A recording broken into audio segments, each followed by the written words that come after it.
Hello everyone, कैसे हैं आप लोग? होप अच्छे होंगे, पॉजिटिव होंगे, खुश होंगे अपनी लाइफ में। आज की जो रीडिंग है वो थोड़ी सी स्पिरिचुअल होने वाली है। थोड़ी सी ऐसी रीडिंग जो जीवन के सच को उजागर करने वाली है। बहुत टाइम से एक रिक्वेस्टेड क्वेश्चन था। उस रिक्वेस्टेड क्वेश्चन का आंसर देने का शायद टाइम आ गया है, इसीलिए ये रीडिंग आपके सामने आ रही है। तो क्या रिक्वेस्टेड क्वेश्चन है? हर इंसान अपनी यात्रा के बारे में जानना चाहता है, लेकिन बहुत कम लोग होते हैं जो रियलिटी में अपनी आध्यात्मिक यात्रा के बारे में जानना चाहते हैं, क्योंकि जीवन का सच यही है ना। अल्टीमेटली आपको कहाँ पहुँचना है, आपका गोल क्या है, जीवन मृत्यु से परे कौन सी यात्रा है। इस लाइफ में है, कर्मा भुगत रहे हैं। बहुत सारे लोग लाइफ में नेगेटिव बन के आ गए हैं, समझ नहीं आता है कहाँ जाना है, क्या करना है। तो ये सारी चीज़ें क्यों होती हैं, आज की रीडिंग में हम ये देखने जा रहे हैं। तो आपकी आध्यात्मिक यात्रा आपको स्ट्रांग बना रही है और आपके शत्रु को आईना दिखा रही है।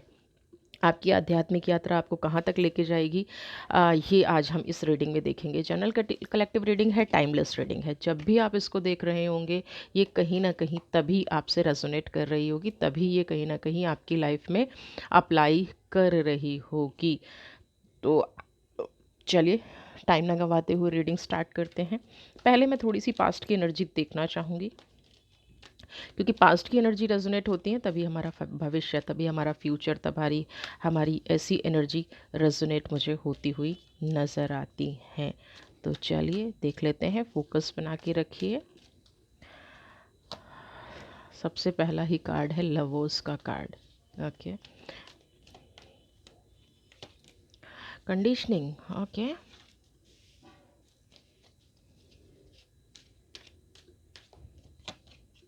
प्रोजेक्शन। आध्यात्मिक यात्रा क्यों शुरू होती है, कैसे शुरू होती है, कई बार ना ये चीज़ें बड़ी मायने रखती हैं, ये जानना। और यहाँ पे मुझे जो नज़र आ रहा है, कुछ लोग अपने जीवन में परफेक्ट हो जाते हैं, कॉम्प्रोमाइज़, और कुछ लोग अपने जीवन में अधूरे रह जाते हैं। दोनों ही जीवन की यात्रा को शुरू करते हैं। चलिए, ओके, 5 कार्ड आ गए हैं। सबसे पहले मैं स्टार्ट कर दूंगी लवर्स की एनर्जी से। मुझे यहाँ पे लगता है कि आपने किसी इंसान को, है ना, किसी भी एक इंसान को इतना ज़्यादा चाहा है ना, आपने इतना ज़्यादा उस इंसान को अपनी लाइफ में इम्पोर्टेंस दी है, इतना ज़्यादा उस इंसान को अपनी लाइफ में प्यार दिया है, आपने अपनी एनर्जी को गंवा दिया। मैं पास्ट की बात कर रही हूँ। आध्यात्मिक यात्रा जब हम शुरू करेंगे तब हम, ओके कैमरा, आपका फोकस हमेशा इस इंसान के जीवन को सुधारने पे लगा रहा। लवर्स की एनर्जी है। अपने आप से ज़्यादा जब हम किसी इंसान से प्यार करते हैं, अपने आप से ज़्यादा हम चीज़ों से लगाव करते हैं, और उसका रिज़ल्ट फिर जब हमें नहीं मिल पाता, वो फ्रूट हमारी लाइफ में नहीं आ पाते, हम ऐसी परिस्थिति से जब गुज़रते हैं, कंडीशनिंग की एनर्जी, अपनी एनर्जी को दबा लेना, अपने मनोभावों को दबा लेना, अपने अ, सही व्यक्तित्व आपका उभर के ना आना। आप देखिए, ईश्वर आप जानता है आप क्या हो, आप जानते हो आप क्या हो, लेकिन कोई दूसरा अपनी भाषा में आपको डिफाइन करे, है ना, कोई दूसरा आप पे इतना प्रेशर डाल दे कि आपका कंप्लीटली व्यक्तित्व ही बदल जाए, अपने आप को ख़त्म कर देना। कंडीशनिंग की एनर्जी यहाँ पे क्या दिखा रही है? आपको लगता है कि कोई भी शेर इतनी सारी भेड़ों के बीच में इतनी शांति से खड़ा रह सकता है? लगता है? नहीं लगता ना। लवर्स की एनर्जी है, ये प्यार में है ना। इसको सबकी तकलीफ दिखाई दे रही है, सिर्फ इसको अपनी तकलीफ नहीं दिखाई दे रही है। अपने नेचर के अगेंस्ट जाके काम करना, अपने नेचर के अगेंस्ट लोगों की भावनाओं को समझना, अपने नेचर के अगेंस्ट ये। और एक, देखिए, जो बेसिक नेचर भगवान ने आपको दिया है, उसके विरुद्ध जाके आप कब तक काम करते रहेंगे, उसके विरुद्ध जाके कब तक चीज़ों को समझते रहेंगे। यहाँ पे प्रोजेक्शन की एनर्जी ये बता रही है कि आप जिस भी व्यक्ति के कांटेक्ट में हैं, या जिस भी व्यक्ति ने आपको बदलने पर, या आपकी आध्यात्मिक यात्रा जिस रीज़न से शुरू हुई है, उस व्यक्ति का सही रूप आप कभी समझ ही नहीं पाए। कॉम्प्रोमाइज़ की एनर्जी, अपने आप को झुकाते गए अपनी किसी भी परिस्थिति में। हालांकि ग्राउंडेड एनर्जी है, अर्थ की एनर्जी है, आपको स्थायित्व मिलना चाहिए था, आपको अपनी पर्सनैलिटी के अकॉर्डिंग जहाँ आप हैं उससे कहीं ऊपर होना चाहिए था, आपको कहीं ऐसी जगह पे होना चाहिए था जहाँ से आप दुनिया पर राज कर सकते थे। आपकी जो क्वालिटी है ना, आपके अंदर जो काम करने का तरीका है, आपके अंदर जो लाइफ जीने का जज्बा है, वो कहीं ना कहीं दब के रह गया है। आप अपने आप को सही तरह से प्रेजेंट ही नहीं कर पाए, और यहाँ पे मुझे बहुत लंबा टाइम दिख रहा है। आपकी एनर्जीज़ को जो एक एक्सपोज़र मिलना चाहिए ना, जो आप हैं उसको एक्सपोज़र मिलना चाहिए, वो एक्सपोज़र नहीं मिला। कंडीशनिंग, जिसको प्यार किया, जैसे किया, जिसको जिसके प्रति आपने जीवन में लगाव रखा, उसी ने कभी भी अपना असली चेहरा, असली व्यक्तित्व आपको नहीं दिखाया। और इसकी वजह से क्या हुआ, आप अपने जीवन में इतना कॉम्प्रोमाइज़ करते चले गए, धीरे धीरे मुझे लग रहा है आपका मन हर एक चीज़ से हटता चला गया है। यहाँ पे मन हटने का मतलब मैं कह रही हूँ कि शायद जो लग्ज़री लाइफ है, जो आप जीना चाहते थे, पहनना है, ओढ़ना है, खाना है, घूमना फिरना, ये सारी चीज़ें शायद अब आपको बेमानी सी लगने लगी। आपको ऐसा लगता है कि एक वक्त था, शायद मेरे जीवन से वो वक्त चला गया है, मेरे जीवन में हमेशा कॉम्प्रोमाइजिंग की सिचुएशन रही है। ऐसा नहीं है आप सोचते नहीं हैं, आप बहुत हद तक लोगों की परवाह करने वाले इंसान लगते हैं, आप बहुत हद तक चीज़ों को अ, सुधारने में बिलीव रखते हैं। आपका कितना ही गलत हो जाए, आपके साथ कितना बुरा हो जाए, लेकिन आप कभी भी ये नहीं चाहेंगे कि सामने वाले का बुरा हो जाए या सामने वाले के साथ गलत हो जाए।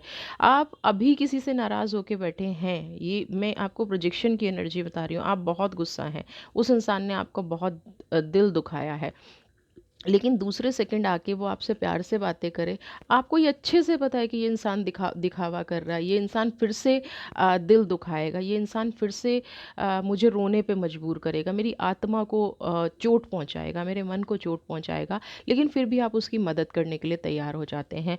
ये ईश्वर ने आपकी प्रकृति को ऐसा बनाया है। लेकिन धीरे धीरे धीरे धीरे क्या हुआ, आपका मन भौतिक जगत से उठ के आध्यात्मिक की तरफ मुझे जाता नज़र आ रहा है। स्लोइंग डाउन की एनर्जी है, धीरे धीरे आप एक उस सत्य की खोज में जा रहे हैं, आप उस तरफ जा रहे हैं जहाँ से अब आपको पता है कि मेरे जीवन का उद्देश्य क्या बचा है। आपने जो भी चीज़ें चाही शायद आज तक वो पूरी नहीं हुई, है ना? और शायद क्या, मैं यहाँ पे कंफर्म ही कहूँगी कि आपने जो दिल से मांगा ना, वो आपका पूरा नहीं हुआ। तो आपने ईश्वर से भी बहुत प्रार्थना करके देख ली, आपने ईश्वर से भी बहुत न्याय मांग के देख लिया, लेकिन वो नहीं मिला। आपको उसके बदले मिला तो सिर्फ ब्लेम मिला। लोगों ने आपके दर्द को समझने की बजाय, लोगों ने आपका सही रूप समझने की बजाय अपना, कुछ कहते हैं ना कि कुछ लोग आपकी बुराई इसलिए करते हैं क्योंकि उन्हें अपने बुरे कर्म छुपाने होते हैं, अपने नेगेटिव कर्म छुपाने होते हैं, अपना किया आपके ऊपर डालना होता है, इसलिए कहीं ना कहीं ये लोग ऐसी एनर्जी में आते हैं, है ना? आपके साथ तो ऐसे बहुत सारे लोग जुड़ गए जो अपना गलत किया हुआ आपके, कहते हैं ना, आपके मत्थे मढ़ दिया, है ना? आपके साथ ये एनर्जी कर दी कि भाई आप ही गलत हैं, इसीलिए उनके जीवन में सब कुछ गलत हो रहा है। आपने ऐसा कर दिया इसलिए उनके जीवन में सब कुछ गलत हो रहा है, जबकि आपने अपनी सेकंड कार्ड में कंडीशनिंग की एनर्जी दिख रही है, आपने अपना सब कुछ ख़त्म कर लिया सिर्फ इसलिए कि मेरे आसपास के जो लोग हैं, जिनसे मैं प्यार करती हूँ, जिनसे मैं लगाव करती हूँ, या जो मेरे कहीं ना कहीं अपने हैं, वो सुख से रहें। और आज ये तकलीफ़ भी है, और ये तकलीफ़ आपको आध्यात्म की तरफ ले जा रही है, आपको उस यात्रा की तरफ ले जा रही है जहाँ से आपने अपनी एक नई यात्रा भी शुरू कर दी है। और जो ये नेगेटिव लोग हैं, जो शत्रुता का भाव रखते हैं, देखिए कोई भी जीवन में वो इंसान अच्छा नहीं हो सकता, कभी भी नहीं हो सकता जो आपके पीठ पीछे वार करता हो। प्रोजेक्शन की एनर्जी वो सबसे बड़ा शत्रु है, चाहे वो आपका कितना भी क्लोज क्यों ना हो। जो यहाँ पे मैं प्रोजेक्शन की एनर्जी की बात कर रही हूँ, ये इंसान कितना भी अच्छा क्यों ना हो, कितना भी पॉजिटिव क्यों ना हो, लेकिन ये आपका कभी अपना नहीं हो सकता। जो आपके आंसुओं को ना समझे, जो आपके दर्द को ना समझे, वो चल जाएगा, लेकिन जो आपके सेक्रीफाइस को ना समझे, जो आपके सेक्रीफाइस को तमाशा बना दे, वो इंसान कभी भी नहीं चलता है। और यहाँ पे एक नहीं, ऐसे बहुत सारे लोग हैं जिन्होंने आपने सेक्रीफाइस का तमाशा बना के रख दिया है। आपके आपको हर वक्त एक ऐसी चोट पहुँचाने में लोग लगे रहते हैं कि आपको शायद अपनी ही आइडेंटिटी से प्रॉब्लम होने लग गई है कि मैं क्या हूँ, मेरा व्यक्तित्व क्या है, मेरी पर्सनैलिटी क्या है, लोग मुझे ऐसे क्यों बात करते हैं, कितना समर्पण करूँ मैं लोगों के प्रति, कितना अन्याय सहूँ मैं, कितना न्याय की इंतज़ार करूँ। और ये करते करते आपने अपना पाथ बदल लिया है। मैं यहाँ पे एक चीज़ आपको कहूँगी, ये पाथ अगर आपने बदला है, ये रास्ता अगर आपने बदला है, ये रास्ता अगर आपने दिल से चुना है, तो बिलीव मी, आप जैसी आत्मा के लिए, आप जैसी पवित्र सोल के लिए यही रास्ता बेस्ट है। क्योंकि आप नेगेटिव लोगों को सुधार नहीं सकते हो, लेकिन आप ईश्वर से ये प्रार्थना कर सकते हो कि किसी भी जन्म में, किसी भी जीवन में, अगर इनका कुछ लेना देना आपसे रहा है, जिन लोगों ने आपका इतना दिल दुखाया है, जिन लोगों ने आपके महत्व को नहीं समझा, जिन लोगों ने ये तक नहीं समझा कि आपने अपना जीवन, जो इंसान को कहते हैं कि 84 लाख योनियों के बाद मिलता है, आपने अपना जीवन सिर्फ उन लोगों की खुशी पे न्यौछावर कर दिया। और वो लोग ऐसा नहीं है खुश नहीं रहे हैं, उन्होंने अपने अपने तरीके से अपना जीवन जिया है। लेकिन मैं यहाँ पे सॉरी टू से बड़ा अजीब वर्ड इस्तेमाल कर रही हूँ, क्योंकि मैं नहीं करती हूँ, लेकिन आज जो ये यात्रा की बात आई, यहाँ पे जो मुझे कंडीशनिंग की एनर्जी आ रही है, ये लोग इतने बेशर्म निकले, आपको थैंक यू बोलना तो दूर, आपके लिए रास्ते की रुकावट बन गए। और कहीं ना कहीं आपका आध्यात्म भी एक दर्द की शुरुआत मुझे नज़र आता है। जब इंसान होता है ना कि यहाँ पे जो एनर्जी है वो ये है कि मैं थक गया हूँ, मैं ईश्वर के पास भी जाना नहीं चाहता, लेकिन मेरे पास और कोई रास्ता नहीं है। ईश्वर से भी कहीं ना कहीं बहुत सारी शिकायतें हैं, ईश्वर से भी रोज़ पूछते हैं कि मेरे जीवन में ऐसा क्यों हुआ, मुझे इन लोगों ने इतना तनाव क्यों दिया, मेरे जीवन में इतनी नेगेटिविटी क्यों आई। इतना इन लोगों ने कर दिया है कि ईश्वर के प्रति भी श्रद्धा भाव की बजाय शिकायत का भाव है। और एक ये भाव है कि मैं अब आपसे ही आके बात करूँगा, या आप ही मेरी व्यथा को समझाइए। और यहाँ पे आपको एक रास्ता मिल भी गया, आपने दृढ़ संकल्प कर लिया कि जीवन में कुछ अच्छा नहीं होना है और अब मुझे आध्यात्म की तरफ बढ़ना है, और ये यात्रा आपने शुरू कर दी है जो मुझे यहाँ पे नज़र आ रही है। अच्छा होता कि आप इस लवर्स की एनर्जी से ही निकल के इतने प्रेम में डूब जाते, लेकिन ईश्वर को पाने के दो ही मार्ग हैं, या तो आपको जीवन में सब कुछ मिल गया हो, या जीवन में आपको कुछ ना मिला हो। यहाँ पे मुझे आपका दूसरा मार्ग दिख रहा है कि जीवन में कुछ भी नहीं मिला है। त्याग, समर्पण बचपन से रहा है, त्याग सबके लिए बचपन से किया है, समर्पण बचपन से किया है। इसलिए क्या है, अब समर्पण भी दुख में बदलता नज़र आ रहा है, तकलीफ़ में बदलता नज़र आ रहा है। मुझे तो ऐसा लग रहा है कि आप डिवाइन से ना हिसाब किताब करने के लिए आगे बढ़ने की कोशिश कर रहे हैं, और डिवाइन से आपके बहुत सारे प्रश्न हैं।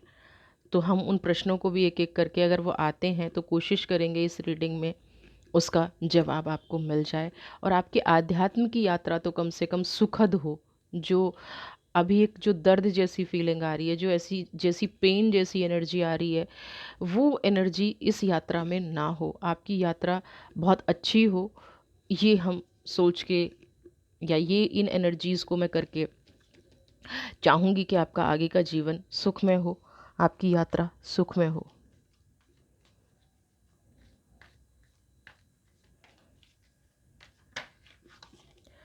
कंप्लीशन की एनर्जी है, ओके।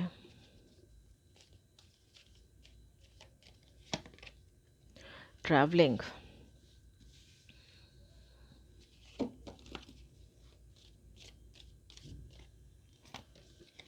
आउटसाइडर,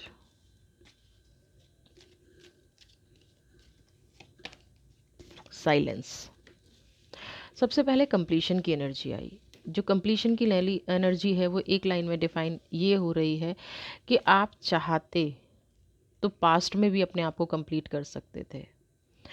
लोगों को ये लगता था कि आप उनके बिना कंप्लीट हैं, लोगों को ये लगता था कि वो आपका सपोर्ट है। अगर आपका सपोर्ट वो लोग थे तो फिर आप किसका सपोर्ट थे। लोगों को ये भ्रम था। आप अपने आप में शुरू से ही कंप्लीट रहे हैं। आप अपने आप में हमेशा परफेक्ट रहे हैं। परफेक्ट का मतलब ये नहीं है कि आपके पास सब कुछ था। परफेक्ट के मतलब ये है कि आपकी जो सोल थी वो हर सिचुएशन में पवित्र थी। आपने अगर किसी को गलत भी ठहराया है ना, आपने अगर किसी को बुरा भला भी बोला है, तो उसके पीछे का उद्देश्य किसी को नीचा दिखाना नहीं रहा, किसी को जज करना नहीं रहा, किसी की एनर्जी को नेगेटिव या पॉजिटिव कहना नहीं रहा। आपका उद्देश्य हमेशा एक रहा कि ये जो भी इंसान है जो इस एनर्जी में जा रहा है वो अपने सही मार्ग पे चला जाए। ट्रैवलिंग करा कार्ड, कंप्लीशन के बाद ट्रैवलिंग का कार्ड है। उसका मतलब क्या है कि जो भी ये इंसान है, जो भी ये अपनी लाइफ में कर रहा है, ये गलत कर रहा है, और अगर मैं ये गलत सही का डिफरेंस जानती हूँ या जानता हूँ तो मुझे इसे सही रास्ता दिखाना है। यहाँ से लोगों को क्या लगा कि आप जब जीवन का सही रास्ता दिखा रहे हैं तो उनको जज कर रहे हैं, जबकि एक आध्यात्म की तरफ जाने वाला इंसान, दूसरे को कंप्लीट करने वाला इंसान सिचुएशन को जज करता है, इंसान को जज नहीं करता। यहाँ पे प्रॉब्लम सबसे बड़ी यही आई कि आप दूसरों के डिसीजन से सहमत या असहमत नहीं थे, आप उस परिस्थिति से सहमत या असहमत थे। आपको ब्लेम क्या किया गया कि आपको हमारे निर्णय से प्रॉब्लम है, आपको हमारे डिसीजन से प्रॉब्लम है। आपको ये पाथ दिख रहा था क्योंकि आप ऑलरेडी उस संघर्ष से निकल के आए हैं। आपने ऑलरेडी उन रिश्तों को देखा है, उन चीज़ों को जिया है। लोगों को लगता है कि आज जो आप हैं, आप ऐसे ही थे। लोगों ने ना तो आपके संघर्ष को कभी देखा है और ना लोगों ने आपके संघर्ष को अप्रिसिएट किया है ना। अगर अगर जिन लोगों ने संघर्ष देखा भी है ना, तो उनको भी ये नहीं लगता कि आपका कोई संघर्ष रहा है, क्योंकि अगर उन लोगों को ये लगता तो वो 100% कहीं ना कहीं इस एनर्जी को कहीं ना कहीं अप्रिशिएट तो करते, कहीं ना कहीं इस एनर्जी को समझते। लेकिन आपके संघर्ष को ही नहीं समझा गया। ट्रैवलिंग, दूसरों को रास्ता दिखा रहे हैं, दूसरों के जीवन में सूरज बन के खड़े हैं, रोशनी बन के खड़े हैं, और वहाँ से कमेंट क्या आ रहा है कि आप उनको जज कर रहे हैं, आप उनका रास्ता रोक रहे हैं, आप उनके जीवन में बाधा बने हुए हैं ना, आप उनके डिसीज़न को लेके पॉइंट आउट कर रहे हैं, जबकि यहाँ पे ऐसा कुछ भी नहीं था। किसी के डिसीज़न को लेके पॉइंट आउट करना आपका मकसद कभी भी रहा नहीं। लेकिन यहाँ पे मैं कहूँगी अच्छा ही हुआ, क्योंकि आप जिस डीप इंटेंशन से लोगों का जीवन सुधारना चाह रहे थे, वो डीप इंटेंशन के लायक ये लोग थे ही नहीं। ठीक है। अभी भी यहाँ पे प्रॉब्लम आएगी, देख लेना, आउटसाइडर की एनर्जी है। अगर आपने उन लोगों के प्रति दरवाज़ा बंद कर दिया, और आप देखिए, अब आप तो कंप्लीट हो चुके हैं, आप उस चीज़ से परे हो चुके हैं। सुख और दुख की परिभाषा आपको अच्छे से पता चल गई है। जीवन में ये पता चल गया कि सुखी तो कोई कर नहीं सकता है ना। जिसको ज़रूरत होगी वो आएगा और मेरे इस कंप्लीशन में से मेरा एक टुकड़ा निकाल के ले जाएगा। मेरे दुख को, मेरे दिल को, मेरे मन को बार बार कुरेदेगा, मन को बार बार तोड़ेगा ना। आपको ये अच्छे से पता चल गया है। तो अब क्या एनर्जी है यहाँ पे कि जब आपको ये पता चल गया है और आपने इस चीज़ को एक्सेप्ट कर लिया है कि मैंने वैसे तो कभी किसी को जज किया ही नहीं था, लेकिन अब मैं किसी को रास्ता भी नहीं दिखाने जा रही हूँ। मैं अपना रास्ता खुद बनाना चाहती हूँ, मैं अपनी लाइफ में खुद आगे बढ़ना चाहती हूँ। मेरी एक यात्रा शुरू हो गई है और मैंने वो दरवाजे बंद कर लिए हैं और एक नया दरवाज़ा, देखिए आउटसाइडर की एनर्जी दोनों बात कहती है। पुराना रास्ता आपने बंद कर दिया। जो लोग आपको दुख देते थे, तकलीफ देते थे, जो बिना वजह अपने मन में शत्रु बन गए थे, शत्रुता पाल के बैठे थे, स्वतंत्रता को स्वीकार नहीं करते थे, लोगों को ये लगता था कि आप उन पे अपने विचार थोप रहे हैं, लोगों को ये लगता था कि आप उनकी स्वतंत्रता में बाधा हैं, लोगों को ये कभी नहीं दिखा कि आप जिस रास्ते से चल के आए हैं उन्हें उन कष्टों से बचा रहे हैं। यहाँ पे कोई अतिशोक्ति नहीं होगी कि लोगों ने कभी भी आपसे ये ना पूछा हो कि आप कैसे हो। कभी भी, मतलब कभी भी, कभी भी किसी ने आपसे ये प्रश्न ना किया हो कि आप कैसे हो। ऐसी एनर्जीज हैं। कैसे हो करना तो दूर की बात, कभी पूछा भी नहीं होगा।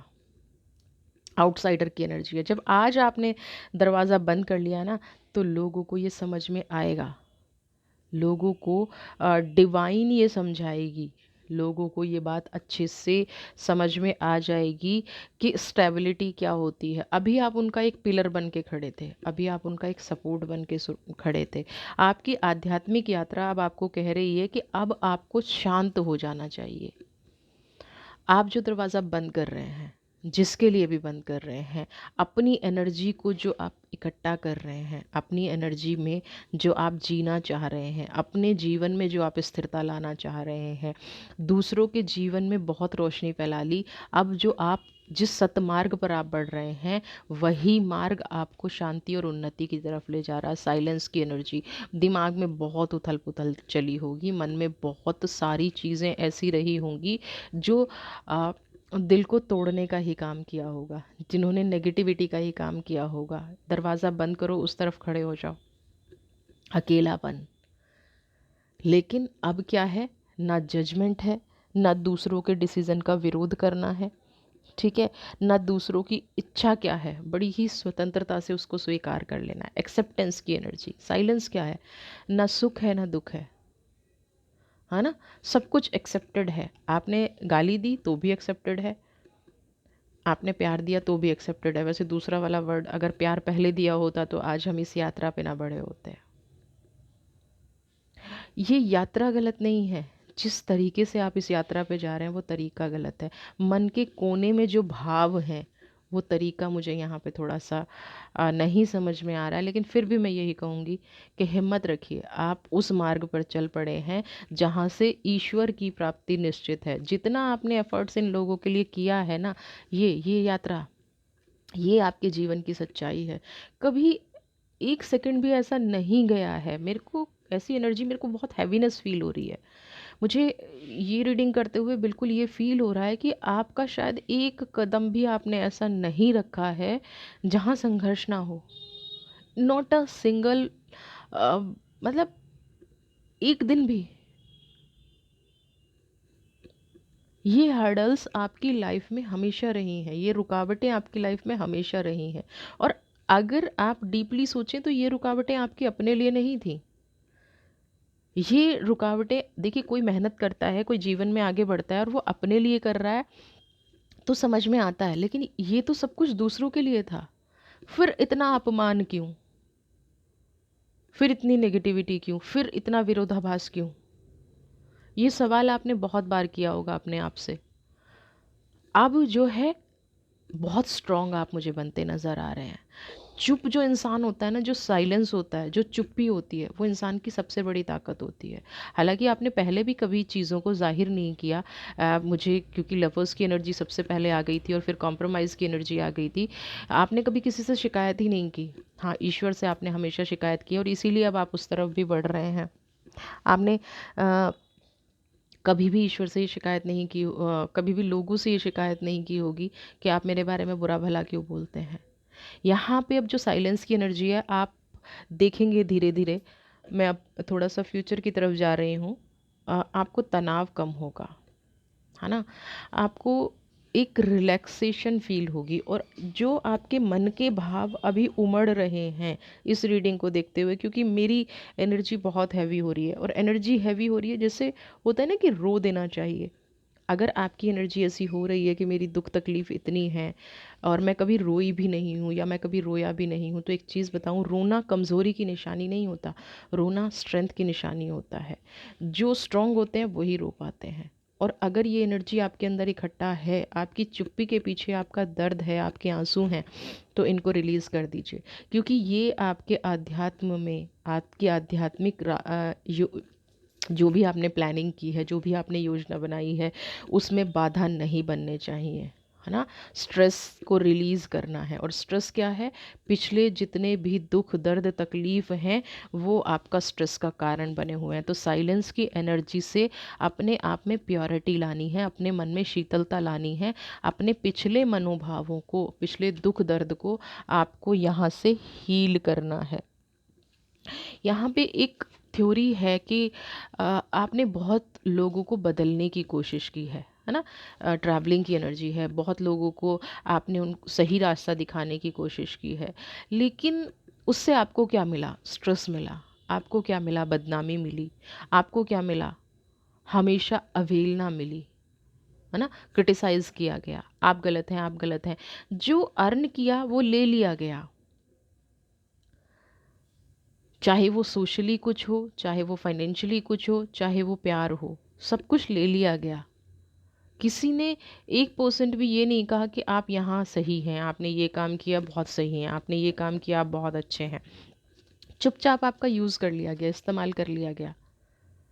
और जब बारी आई अप्रिशिएट करने की, तो वो उनका अप्रिसिएशन था। तो यहाँ पे अब आप जब इस यात्रा पे जा रहे हैं तो आपका स्ट्रेस नहीं होना चाहिए, जो मुझे अभी यहाँ पे लोगों को बदलने की, समझाने की कोशिश आप छोड़ दीजिए। अब जब आपने यात्रा शुरू कर ही दी है तो आप अपने आप को बदलने की कोशिश कीजिए, क्योंकि दुखी आप हैं। एक चीज़ देखिएगा कि आपके बदलने से क्या दुनिया बदलती है? नहीं बदलती है। आपके चुप रहने से क्या वो लोग बदल गए? नहीं बदलेंगे। आपके आध्यात्म को, आपकी चुप्पी को, हो सकता है वो एक नया नाम दे दें ना, क्योंकि ये लोग हैं ही ऐसे। इनको ना आध्यात्म से मतलब है, ना किसी की फीलिंग्स से मतलब है, ना किसी की किसी से लगाव है। इन लोगों को लगाव है तो सिर्फ अपने आप से। यहाँ पे प्रकृति आपको ये कह रही है कि आप एक मैच्योर इंसान है, राइपनेस। आप जिस एनर्जी में है ना, आप अपनी एनर्जी पे फोकस कीजिए। ईश्वर आपके साथ है, डिवाइन आपके साथ है, टोटलिटी का कार्ड है। आप जहाँ हर कदम चूक जाते हैं ना, सिर्फ एक स्टेप, तो वहीं वहाँ इसलिए चूक रहे हैं आप, क्योंकि आप अभी भी इमोशनली उन लोगों से कनेक्टेड हैं। आप अभी भी इमोशनली उन लोगों से जुड़े हुए हैं जिन्होंने आपको हर संभव तोड़ने का प्रयास किया है। जैसे ही आप इस यात्रा पे निकले और आपने फिर भी वहाँ से कनेक्शन बना के रखा, तो ये यात्रा पूरी नहीं हो पाएगी, सफल नहीं हो पाएगी। डिवाइन आपको कह रही है कि वक्त आ गया है, और आप ये वेट कीजिए। राइपनेस की एनर्जी है। इन लोगों को आपकी कमी खलेगी, इन लोगों को आपकी कमी का एहसास होगा, लेकिन वो एहसास होने तो दीजिए। आपकी सबसे बड़ी गलती तो यहाँ पे ये रही है कि आप पहले से पहले उनकी चीज़ों को आ, पूरा कर देते हैं, है ना। आपको शक्तिशाली बनना है, आपको पावरफुल बनना है, तो उसके लिए क्या करना पड़ेगा? सही समय का इंतज़ार करना पड़ेगा। अगर आप अपने आप को पावरफुल बनाना चाहते हैं, अगर आप अपने आप को स्पिरिचुअलिटी में, या आपकी सोल जो है, जो आपके अंदर का दुख है, दर्द है, उसको एक शांति में कन्वर्ट करना चाहते हैं, सही रास्ते पे आगे बढ़ना चाहते हैं, तो आपको क्या करना पड़ेगा? सही समय का वेट करना पड़ेगा। अगर आप बहुत ज़्यादा स्ट्रगल करते रहेंगे तो इसका मतलब ये नहीं है कि टाइम जल्दी आ जाएगा, लोग जल्दी सुधर जाएंगे। कुछ नहीं होने वाला ऐसा। ना टाइम जल्दी आएगा, ना लोग जल्दी सुधरेंगे। सिर्फ आप अपने आप को फिनिश करते जाएंगे। इन लोगों को ये भी तकलीफ होगी। आप आध्यात्मिक यात्रा की तरफ बढ़ रहे हैं और आपको ये लग रहा है ये लोग खुश होंगे। नहीं, बिल्कुल भी खुश नहीं होंगे ये लोग, क्योंकि खुद कुछ नहीं कर सकते हैं। तो आपको वो केयर तो छोड़नी पड़ेगी, वो पेशेंस तो आपको लानी पड़ेगी। राइपनेस की एनर्जी है, सही वक्त का आपको इंतज़ार करना पड़ेगा।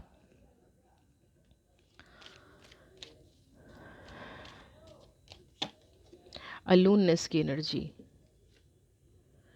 आप ताकतवर हैं, आप ताकतवर थे, और यहाँ पे आपका जो अकेलापन है, आपकी जो चुप्पी है, आपकी जो ट्रैवलिंग प्रॉब्लम से डील करने का तरीका है, आपकी जो होता है ना एक, मैं हर सिचुएशन से कैसे डील कर सकता हूँ, हर सिचुएशन से डील कर सकती हूँ, वो, और आप जो इन सब का निचोड़ है, आपको जहाँ अकेला ला के खड़ा कर दिया है, आपका मन भी अंदर से दुखता है, आपको तकलीफ़ होती है, लेकिन ये जो अलोननेस है ना, ये आपको डिप्रेशन, जो मैं आपसे बार बार कह रही हूँ कि आपके अंदर जो दुख भरा हुआ है उसको रिलीज़ कर दीजिए। जब तक आप दुख को रिलीज़ नहीं करेंगे, आप अलोननेस की एनर्जी में रहेंगे, और आप अलोननेस की एनर्जी में रहेंगे तो आप अपनी आध्यात्मिक यात्रा को पूरा कैसे करेंगे? अगर मन पे कोई बोझ है तो ईश्वर को कैसे पाएंगे? ईश्वर कब मिलता है? जब हमारा मन बिल्कुल खाली हो, ईश्वर की जगह ही उसमें हो, स्पिरिचुअलिटी की जगह उसमें हो, एनर्जी की जगह उसमें हो। ये आप भूल जाइए, ये आपकी एक नई शुरुआत हो रही है, और इस एनर्जी के मालिक सिर्फ आप होंगे। इसमें किसी का कोई रोल तो पहले भी किसी का नहीं था, लेकिन इसमें किसी की साझेदारी भी नहीं होगी। पहले की चीज़ें जो आप अर्न करते थे उसके साझेदार बहुत थे, है ना। जीवन में छीनने वाले बहुत थे, जीवन में उस चीज़ को आपसे लेने वाले बहुत थे। यहाँ पे ये आपकी एनर्जी है, ये आपकी लाइफ है। जो भी आप स्ट्रॉन्ग करेंगे, ये आपका सोल है, इसको आप अगले जन्म तक कैरी करेंगे, इसको आप जन्मों जन्मों तक कैरी करेंगे। यहाँ आप अपनी आत्मा की शुद्धि के लिए आगे बढ़ रहे हैं। तो यहाँ पे ग्रीफ नहीं होना चाहिए, दुख नहीं होना चाहिए। यहाँ पे ये चीज़ होनी चाहिए कि आप अपने आध्यात्म के लिए, अपनी सोल की प्योरिटी के लिए, अपनी आत्मा की पवित्रता के लिए आगे बढ़ रहे हैं। और ये चीज़ कब होगी? जब साइलेंस की एनर्जी आपके अंदर से निकल जाएगी और आपका ऑरा बिल्कुल रेडी हो जाएगा। उस यात्रा पे आप बढ़ तो चुके हैं, लेकिन अभी एक्सेप्टेंस नहीं है, आप कहीं ना कहीं पास्ट से कनेक्टेड हैं। तो पास्ट को यहाँ पे आपको रिलीज़ करना पड़ेगा, तभी आप इस अलोननेस की एनर्जी से निकल पाएंगे। मैं आपकी आध्यात्मिक यात्रा में थोड़ा सा अपने कृष्णा का आशीर्वाद लेना चाहूँगी। आपकी आध्यात्मिक यात्रा में मेरे कृष्ण क्या कह रहे हैं, क्या चीज़ें आपको बताना चाह रहे हैं, ये हम देख रहे हैं।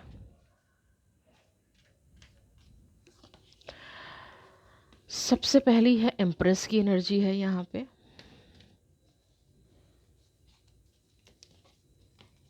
दूसरी यहाँ पे है राधा कृष्ण की एनर्जी है। चैरियट की एनर्जी। देखिए तीनों कहीं ना कहीं कृष्णा और इसी की एनर्जी आई हैं।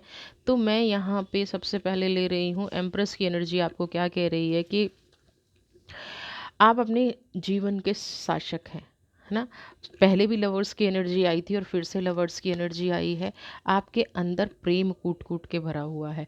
और राधा कृष्ण का एग्जाम्पल क्या है? राधा कृष्ण का विवाह नहीं हुआ था, राधा कृष्ण कभी एक दूसरे से मिल नहीं पाए, सामाजिक रूप से उनका कोई अ, स्थान नहीं था राधा का कृष्ण की लाइफ में, क्योंकि कृष्ण की अपनी एक पत्नी थी। लेकिन आज भी राधा का नाम सबसे पहले आता है, कृष्ण से पहले राधा कृष्ण आता है। क्यों आता है? क्योंकि राधा एक सच्ची सोल थी, उन्हें कृष्ण से कुछ चाहिए नहीं था। उन्होंने अपने प्यार के बदले में कृष्ण से कुछ नहीं मांगा, है ना। उन्होंने सिर्फ दिया, और उस देने के बदले उन्हें क्या मिला? आज तक भी लोग कृष्ण के साथ सिर्फ राधा का नाम और बड़े मान और सम्मान से लेते हैं। आप कहीं भी जाएंगे, रुक्मणी का मंदिर आपको नहीं मिलेगा, आपको राधा कृष्ण के मंदिर बहुत मिल जाएंगे। ये है ट्रू सोल, ये है ट्रू आध्यात्मिक यात्रा। उनका प्रेम जो था वो एक ऐसा प्रेम था जो जन्म जन्मांतर तक उनकी आत्मा के साथ जुड़ा हुआ था, है ना। ये नहीं था कि जो आजकल का प्यार है ना, अभी अभी 2 घंटे पहले प्यार हुआ, 4 दिन बाद ब्रेकअप हो गया, वो वाला नहीं था। आज कोई है, कल कोई है, वो नहीं था। तो यही एक्चुअल में अगर आध्यात्म की हम बात करें, तो प्रेम आध्यात्म का ही स्वरूप है।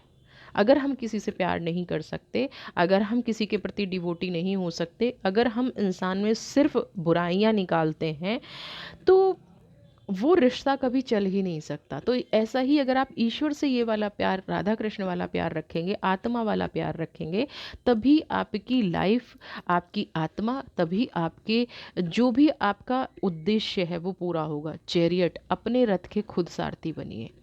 आत्मा इस धरती पर जन्म लेती है, आत्मा इस धरती को छोड़कर चली जाती है, ठीक है। अब बचता है शरीर। लोग सोचते हैं कि बहुत सुंदर शरीर है, बहुत आकर्षक व्यक्तित्व है, और पाप भी कर रहा है तो भी उसे माफ़ी मिल रही है, कुछ गलत कर रहा है तो भी उसको माफ़ी मिल रही है। लेकिन इंसान ये भूल जाता है कि ये जो पाप का फल है वो इस आत्मा को भोगना पड़ेगा, शरीर को नहीं। ये शरीर तो हो सकता है यहाँ पे रह जाए, और ये आत्मा इस पाप कर्म को, या अगर उस आत्मा ने पुण्य कर्म किए हैं, उस पुण्य कर्म को अगले कई जन्मों तक, जन्मों जन्मों तक है लेके जाएगी, जन्मों जन्मों तक आगे बढ़ाएगी। तो अगर आपने पाप करना है, पुण्य करना है, आपने क्या करना है, ये वाली एनर्जी अगर आपने डिसाइड कर ली, आप अपनी आत्मा के, आप अपने जीवन के, आप अपने आध्यात्म के सारथी बन गए, तो दुनिया में कोई ताकत आपको पुण्य कमाने से आपके साथ बुरा नहीं कर सकती। बुरा कब होता है? जब हमारी सोल नेगेटिविटी को एक्सेप्ट करती है। जो ये अलोननेस की एनर्जी है, ये आप डिज़र्व नहीं करते। आप अगर इस आध्यात्मिक यात्रा में जा रहे हैं तो पास्ट को छोड़ के जाइए, और मुझे दिख रहा है चैरियट बन के जाइए, अपने सारथी खुद बनिए, अपनी आत्मा को पवित्र बनाइए, अपनी सोल को पवित्र बनाइए। आपकी आध्यात्मिक यात्रा शुरू होती मुझे नज़र आ रही है, पॉजिटिविटी नज़र आ रही है, बहुत स्ट्रॉन्ग आप बनते नज़र आ रहे हैं। और उसके लिए घर बार छोड़ने की ज़रूरत नहीं होती है, सिर्फ अपने मन को वश में करना होता है। आपका मन मुझे व्यवस्थित नज़र आ रहा है, आपके अंदर आज भी प्यार है, लवर्स की एनर्जी है। ऐसा नहीं है कि आप एलोननेस की एनर्जी में आ गए तो आपके अंदर डिप्रेशन आ गया, नहीं। यही चीज़ तो कहने पे मजबूर कर रही है, यही चीज़ तो ये दिखा रही है कि आप सही रास्ते पर हैं, आप बिल्कुल सही रास्ते पर जा रहे हैं। आप इस दुनियादारी से अगर दूर हो रहे हैं, मन से दूर हो रहे हैं, फिज़िकली कोई फ़र्क नहीं पड़ता, क्योंकि ये शरीर तो यहीं रह जाना है, जाना तो आत्मा ने है। अगर आप फिज़िकली दुनिया अपने घर परिवार के साथ भी हैं और मेंटली आप बहुत स्ट्रांग होते जा रहे हैं, तो यहाँ पे ये एनर्जीज़ आपके साथ हैं। कृष्ण की एनर्जीज आपके साथ है, चैरियट की एनर्जी आपके साथ है। तो आप एक अच्छे मार्ग पर बढ़ चले हैं, अच्छे मार्ग पर आप आगे बढ़ रहे हैं। ऐसे ही आगे बढ़ते रहिए। आध्यात्म बहुत गहरा विषय है, मैं चाहूँ तो इस वीडियो पे अभी बहुत कुछ बोल सकती हूँ, लेकिन आज के लिए इतना ही। वीडियो पसंद आई है तो चैनल को सब्सक्राइब कीजिए, ज़्यादा से ज़्यादा लाइक शेयर कमेंट। जिन लोगों ने वीडियोस को लाइक किया है, चैनल को सब्सक्राइब किया है, उन लोगों का बहुत बहुत धन्यवाद, बहुत बहुत आभार। Thank you so much. God bless you.